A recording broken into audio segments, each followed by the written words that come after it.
Hi everyone, welcome to Kapoor classes. So कैसे हैं आप सभी। आज की जो हमारी क्लास है इसमें हम लोग डिस्कस करने वाले हैं एक next topic, that is your population forecasting method. Population forecasting method, क्योंकि अभी तक हम लोग वाटर डिमांड कैलकुलेट कर चुके हैं और हमने देखा था कि वाटर डिमांड को हम लोगों ने कैसे कैसे फाइंड आउट करना है, डिफरेंट टाइप ऑफ डिमांड्स क्या है, और जो आप लोग डिज़ाइन करोगे, लाइक पाइप्स को डिज़ाइन कर रहे हो, पंप्स को डिज़ाइन कर रहे हो, तो उनका डिज़ाइन लाइफ क्या है, डिज़ाइन पीरियड कितना है, और हम लोग कितने डिस्चार्ज के लिए उसको डिज़ाइन कर रहे हैं। हमने लास्ट क्लासेस में सीखा मैक्सिमम डेली डिमांड क्या होता है, कोइंसिडेंट ड्राफ्ट क्या होता है। अगर आपको इन टर्म्स में अभी भी क्लैरिटी नहीं है तो आप मेरी पुरानी वीडियोस देख सकते हो, वहाँ पर हमने एक एक पॉइंट अच्छे से क्लियर किया है। लाइक अगर AADD लिख रही हूँ तो एनुअल एवरेज डेली ड्राफ्ट क्या होता है, तो ये हमने पहले ही सारी टर्म समझ लिए। अब बात आती है, जैसा कि हमने पहले देखा था कि हम लोग जब भी वाटर डिमांड निकाल रहे हैं, ठीक है, लेकिन पॉपुलेशन आपको पता है टाइम के साथ बढ़ती रहेगी। आने वाले एक साल के लिए तो हम पॉपुलेशन मतलब डिज़ाइन नहीं करेंगे इन सारी चीज़ों को। लाइक हमने फॉर एग्जांपल लिया था कि आपके पाइप्स वगैरह है उसको हम मिनिमम 30 ईयर्स के लिए डिज़ाइन कर रहे हैं, है ना। और जो आपका वाटर डिस्ट्रीब्यूशन सिस्टम है उसको भी हम लोग डिज़ाइन कर रहे हैं 15 सालों के लिए आने वाले। तो अब 15 सालों में आने वाले डिस्ट्रीब्यूशन सिस्टम को 30 ईयर्स के लिए डिज़ाइन कर रहे हैं। ये हम लोग लास्ट क्लास में डिस्कस कर चुके हैं। जो आपका वाटर डिस्ट्रीब्यूशन सिस्टम है इसको जो हम लोग डिज़ाइन कर रहे हैं मिनिमम फॉर 30 ईयर्स। अगर आप 30 ईयर्स का ध्यान रख के चल रहे हो तो आपको पता होना चाहिए कि आने वाले इतने टाइम में पॉपुलेशन कितनी हो सकती है। अगर आज मैं डिज़ाइनिंग स्टार्ट कर रही हूँ, कोई XYZ एरिया आप कंसीडर कर लो, ठीक है, इस एरिया में आप रहते हो, आपको आज डिज़ाइन करना है एक वाटर डिस्ट्रीब्यूशन सिस्टम। तो आप यहाँ पर देखोगे इस एरिया पर डिपेंड करेगा जिस भी तरह की ये सिटी होगी। लाइक नई नई बनी है, ठीक है, न्यूली बिल्ट एरिया है और नई नई इंडस्ट्रीज़ यहाँ पर है। अगर आपको पता है नई नई इंडस्ट्रीज़ अभी बन रही है तो आपको पता है कि एकदम से लोग जो होंगे यहाँ पर इस एरिया में बसना चाहेंगे, उनको पता है यहाँ पर जॉब्स ज़्यादा मिलने वाली है ना। तो क्या होगा कि लोग बाकी एरिया से यहाँ पर शिफ्ट होंगे कि यहाँ पर इंडस्ट्रियलाइजेशन हो रहा है तो यहाँ पर जॉब्स आएंगी, तो लोग भी आएंगे, लोग आएंगे तो वाटर की डिमांड बढ़ेगी। इसका मतलब कि डिपेंड किया पॉपुलेशन जो आपने फोरकास्ट करनी आने वाले 30 सालों के लिए, वो किस एरिया के लिए कर रहे हो। एक न्यूली बिल्ट एरिया है तो वहाँ पर पॉपुलेशन का जो रेट होगा इंक्रीज होने का वो ज़्यादा होगा। यहीं पर एक ऐसा एरिया ले लो जो पूरी तरह से भर चुका है, लाइक आप दिल्ली का एग्जाम्पल ले लो, ठीक है, आप दिल्ली का एग्जाम्पल ले लो। अगर मैं ये एग्जाम्पल ले लेती हूँ तो आपको पता है कि यहाँ पर इतनी ज़्यादा पॉपुलेशन हो चुकी है। अगर कोई आपको पता है पॉपुलेशन हुई भी क्यों है, क्योंकि यहाँ पर पहले से जॉब्स थी, इंडस्ट्रीज थी, कंपनीज थी, लोग यहाँ पर जाते हैं जॉब करने के लिए, और इसी वजह से अब वहाँ पर जो रिसोर्सेज हैं वो कम है ना। और हम लोग बोल सकते हैं कि अब वहाँ पर इतना हाई रेट से पॉपुलेशन ग्रो नहीं कर रहा है। मैं रेट की बात कर रही हूँ। जब भी आप रेट की बात करते हो तो मतलब आप किसी चीज़ को टाइम के साथ कंपेयर कर रहे हो। तो रेट मतलब change of population with respect to time, मतलब टाइम के साथ आज के टाइम में अगर मैं रेट देखूं दिल्ली का तो उस हाई रेट से इंक्रीज नहीं हो रहा होगा जितना अभी से कुछ साल पहले था।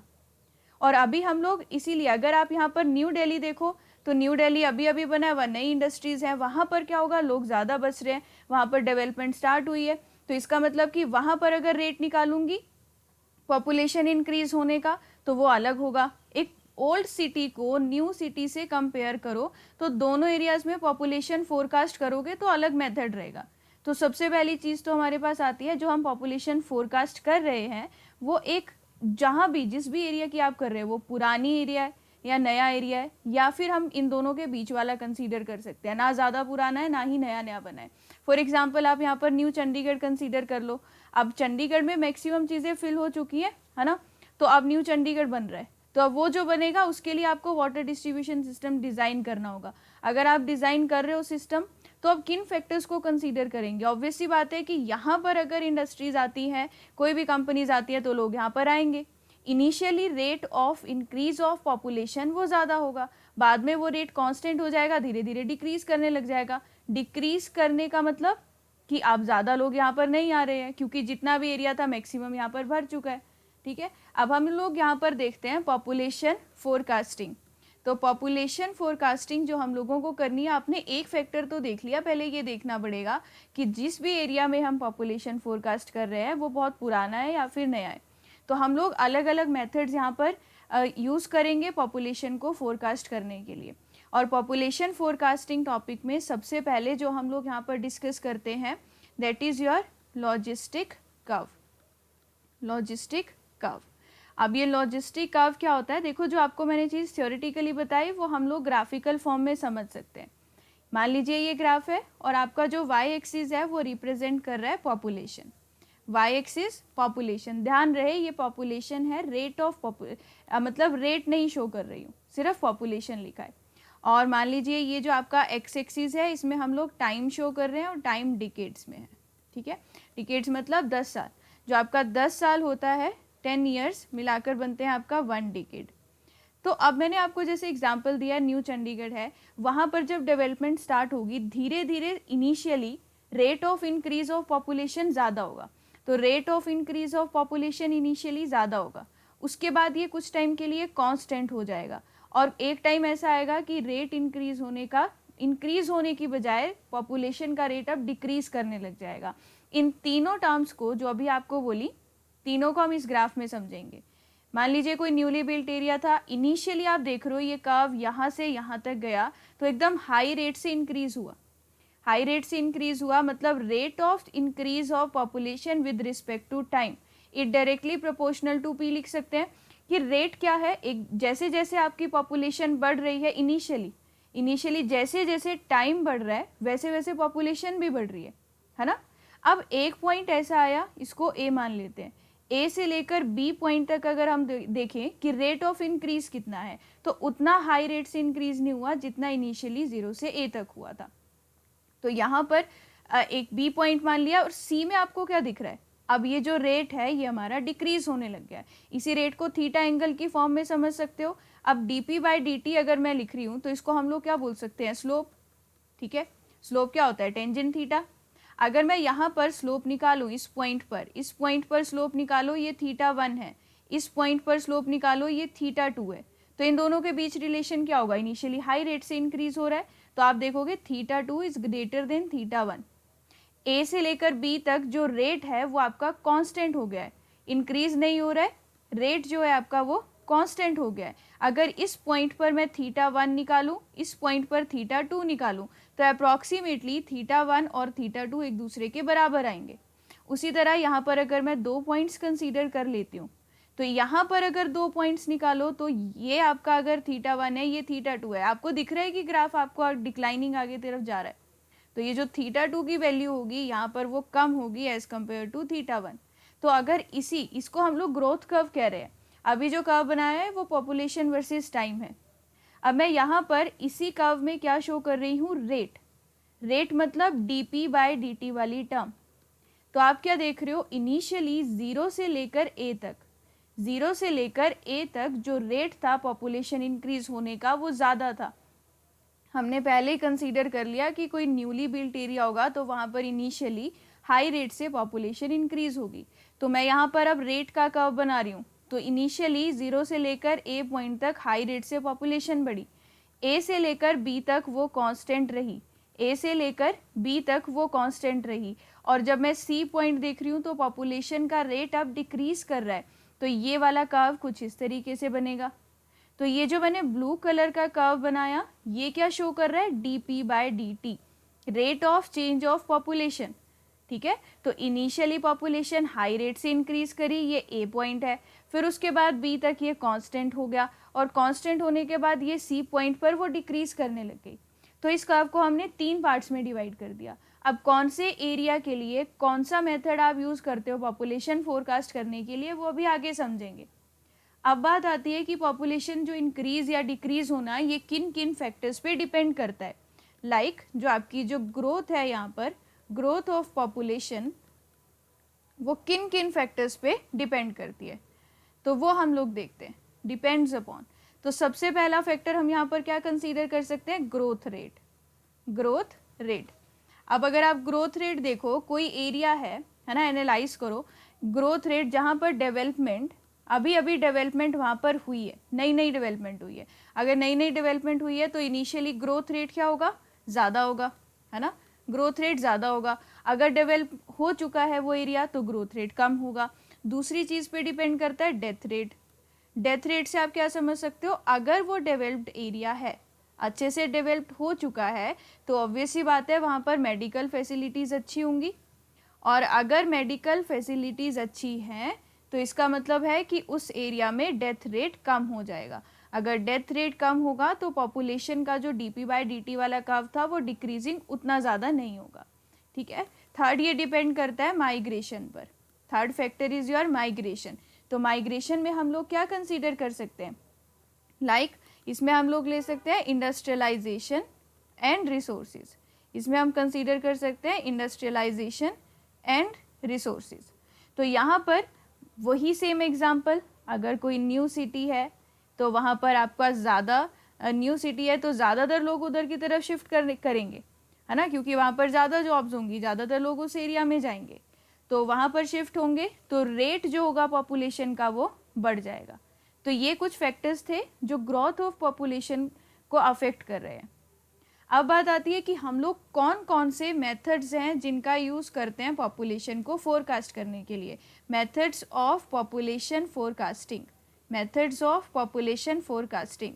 तो सबसे पहला मेथड जो हम लोग पढ़ेंगे, सबसे पहला जो मेथड है that is your arithmetic, that is your arithmetic increase method, arithmetic increase method, ठीक है। अरिथमेटिक इंक्रीज मेथड में ये आपका कर्व के किस पोर्शन के लिए अप्लाई कर रहे हैं। ये कर्व देखा था अभी हम लोगों ने, ग्रोथ कर्व। आप क्या देख रहे हो, ए से लेकर बी तक का जो पोर्शन है वहाँ पर rate of increase of population आपका अप्रॉक्सीमेटली कांस्टेंट हो चुका है। तो अभी मैं क्या लिख रही हूँ, जो आपका अभी हम ये आगे पढ़ेंगे कि हम लोग किन एरियाज़ के लिए कौन सा पॉपुलेशन फोरकास्टिंग मेथड लगाते हैं।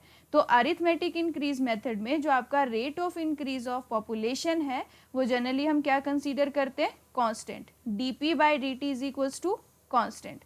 और अगर हमें किसी n ईयर्स के बाद, मान लीजिए आपको पॉपुलेशन फोरकास्ट करनी है, Pn is equals to P0 plus n into x bar, ये रिलेशन का यूज़ करेंगे। अब यहाँ पर Pn क्या डिनोट कर रहा है, Pn आपको पॉपुलेशन शो कर रहा है, Pn टर्म शो कर रही है पॉपुलेशन आफ्टर n क्या है, n डिकेड्स, n डिकेड्स, ठीक है। और P0 क्या है, प्रीवियस आपको जो भी पॉपुलेशन की वैल्यू पता है, P0 क्या है, जो प्रीवियस पॉपुलेशन की वैल्यू आपको पता है, प्रीवियस पॉपुलेशन की जो वैल्यू है। एक्स बार क्या है, average increase of population, average increase of population.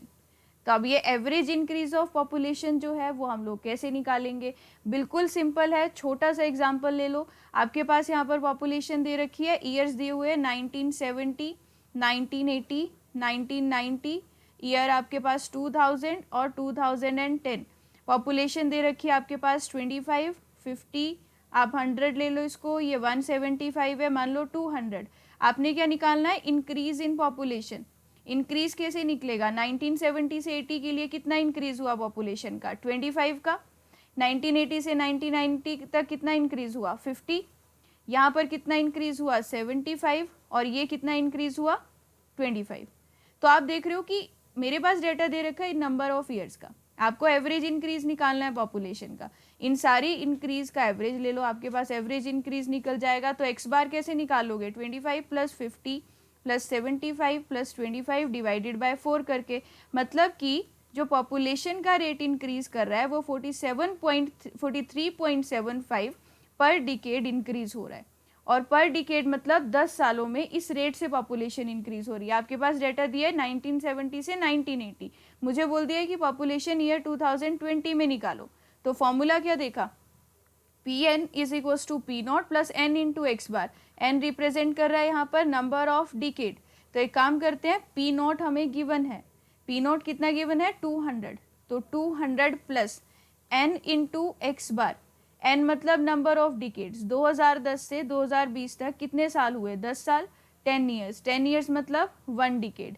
तो यह आ जाएगा 200 plus 1 into x bar is 43.75। इनको ऐड कर लोगे, ये बन जाएगा 243.75। तो ये पॉपुलेशन कब निकली? ये पॉपुलेशन निकली इन ईयर 2020। तो इस तरीके से हम लोग अरिथमेटिक मेथड का यूज़ करेंगे। अब देखिए इसका नेक्स्ट मेथड जो है उसको मैं आपको नेक्स्ट क्लास में समझाऊंगी और कुछ और एग्जांपल्स भी हम कंसीडर करेंगे। तो नेक्स्ट क्लास में जो हमारा टॉपिक रहने वाला है that is your geometric increase method. Geometric increase method कहाँ अप्लाई होता है, इसमें क्या फॉर्मूलाज लगते हैं, ये हम लोग अपनी नेक्स्ट क्लास में समझते हैं। आई होप मैंने आपको जितना समझाया, ग्रोथ कर्व क्या होता है और किस एरिया के लिए आप यहाँ पर ग्रोथ जो पॉपुलेशन की है वो किन किन फैक्टर्स पे डिपेंड करती है, और अरिथमेटिक मेथड जो है ये आपको समझ में आया होगा। तो आज की क्लास को हम यहीं पर एंड करते हैं।